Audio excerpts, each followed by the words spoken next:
আমি Rajib Dutta, deputy vice president, HDFC bank, Kolkata. আমাদের এখানে আজ অল ইন্ডিয়া ব্যাপী ব্লাড ডোনেশন ক্যাম্প হচ্ছে।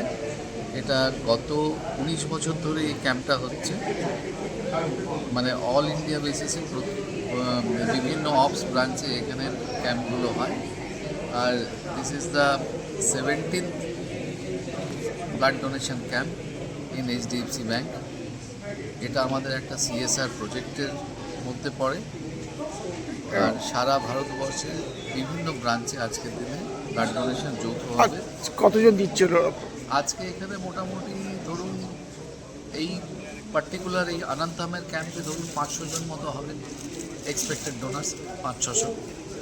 আজকের দিনে এখানে কলকাতাতে 7খানা অপারেশনস ব্রাঞ্চে ব্লাড ডোনেশন ক্যাম্প হচ্ছে।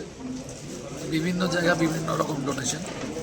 এখানে যেহেতু আমাদের এটা হেড অফিস কলকাতা, এখানে কিছু সংখ্যা বেশি হবে।